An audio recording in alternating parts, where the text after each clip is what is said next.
Hey friends, how you doing? So I hear this term life balance all the time, and I'm not exactly sure what life balance means. I think what they're saying is you should have equal parts of working hard and playing hard, of doing well in your career and your job, and also doing well with your relationships, with your wife, with your husband, with your kids, with your friends, right? With your neighbors, whoever it might be, and then maybe taking care of yourself as well, right? Because life really seems to be about going after your goals and dreams, creating some financial prosperity, getting healthy, and having close relationships. And I think maybe it should be the opposite of that. Start with developing closer relationships, right? And taking care of yourself, and then go after your other goals and dreams and create more financial prosperity. Otherwise, what happens is you get strung out and you get tired and you get stressed, and it feels like we're doing the same thing all the time and always chasing that dollar or trying to get our to-do list done, and then we just feel burned out, and then all of a sudden life feels gray and it's no fun. And I did that for a long time. I mean, my life is fun because I make it fun, right? Life is what you bring to it. And so, but I was working so hard all the time, trying to make more money and trying to have more stuff and trying to do all these things, that I just got burned out. And so I decided in January that I was going to spend more quality fun time with my wife, and we were going to get together. So we joined a gym, and we've been going Monday, Wednesday, and Friday. And I just got back from it, right? Oh my God, what a workout. It was awesome, right? And I feel so much better because I'm doing something that's fun with my wife. We have quality time, and we're doing it together. Now, in the beginning, it was really hard because my brain kept saying, you should be working. You should be getting this stuff done. You got to check that list off. You got to write that article. You got to call that company. You got to do this, presentation. You've got to blah, blah, blah. And that voice in my head, you know the voice I'm talking about, just yap, yap, yap, always talking, right? And so when I was on the treadmill today, right, and I was working it out and sweating and feeling good, I realized that I was so busy keeping track and not flying off that treadmill that I wasn't thinking about my to-do list. I was just in the moment. I'm looking over at my wife. I'm on the treadmill. She's on the bicycle. I'm flirting with her. We're having fun. And I realized, man, this is what it's really about. See, I used to think that if I had enough money and I was, a big enough superstar, then I would have this extra free time and I could feel good about myself and I'd have more close relationships. And I found really that I didn't have enough time to build my relationships with my family because I was working all the time. I didn't have enough time to feel good about myself. I mean, I felt good about myself, but really to invest in me because I was so busy getting stuff done. And I realized, you know what, this is nonsense. So I'm 47, I'm going to be 48 years old in April. And I realized that now is the time to feel good and take care of myself. Not another 10 years of trying to accomplish things. Not another 10 years of trying to have, more money in the bank because, you got plenty. If you can take care of your needs, you're blessed, right? Anything else I think is a bonus. And we've been trained to think that we have to have so much. It's not how much money you make, it's how much money you keep, right? And it's not just about the money, it's about the relationships that you have. How much are you investing in your relationships? How much variety are you bringing? How much fun are you bringing to them?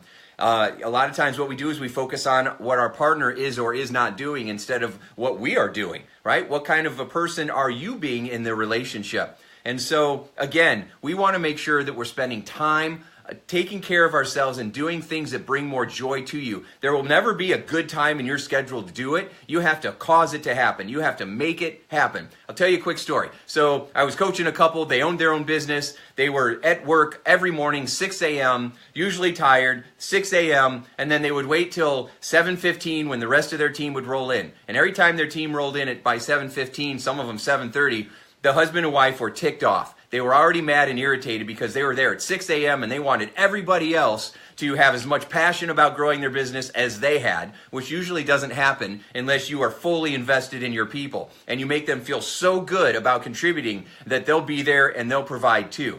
But when it's your baby, you're going to be the most dedicated to it. And so I told them, why don't you create some time for yourself? Because they wanted to do things for themselves, like exercise in the morning, but they didn't want to get up at 5 to do it. And I said, well, why don't you just go in at 7?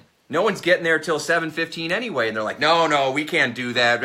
We can't do that. Because whenever you present a new idea to a human being, they always go through three things, okay? First thing is resistance. Next, confusion, then breakthrough. So resistance happens first. No, we can't do that. No, you don't understand my life. No, you don't know what I've been through. No, you don't know what my partner's like. Oh, you haven't seen my schedule, right? There's always pushback and resistance. Coming from people who say, this is what I want, now let me, resist and push back against actually getting it.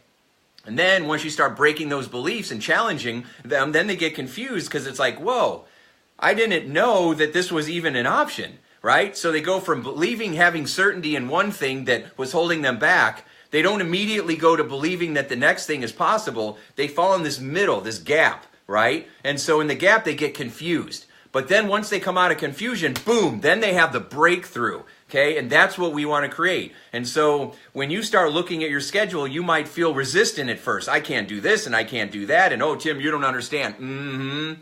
Yeah, I haven't heard this a billion other times. So it's possible for you. And then you start challenging it and you might get a little confused. How can I pull this off? Is this possible? What would I have to do? Why is it worth it? What's my why? Right? And then the third one is breakthrough. Oh my God, I did it and it started working out. Or it was hard at first and people were resistant around me, but you know what? I got in the flow. I stuck to my guns and I made it happen. So that couple, they decided, you know what, we're just going to do this. After a bunch of no, we can, and you don't understand, and we've always done it this way, finally they said, all right, we're going to give it a shot. So what happened was a few weeks into it, they were coming back and they were so happy and they were relaxed and they had lost weight and they're feeling good. What happened?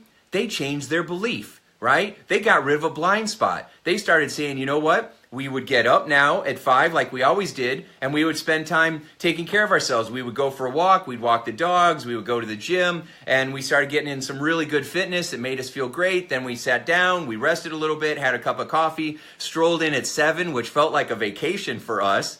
And then people were coming in at 7:15, and now we were happy to see them because 1, we took care of ourselves, 2, we were in a really good mood, and 3, we weren't waiting for an hour and 15 minutes. We were waiting there for 10, 15 minutes, and people were strolling in. We also learned that because we're in such a good mood, when they come in, they tend to show up faster and they show up on time because our negative energy was rubbing off on them. And who wants to come in when you know your boss is going to lay into you every morning? And so it changed the whole dynamic. Now they're happier, now their workforce is happier, now they're accomplishing more, and they're feeling good about themselves because they shifted a paradigm, they shifted a belief, they got rid of a blind spot and found that aha moment that led to tremendous success for them, and it can happen for you too. Okay, so I hope that you got something good from this, and make today count, all right? Because you're awesome. Be a sure success. Talk to you soon.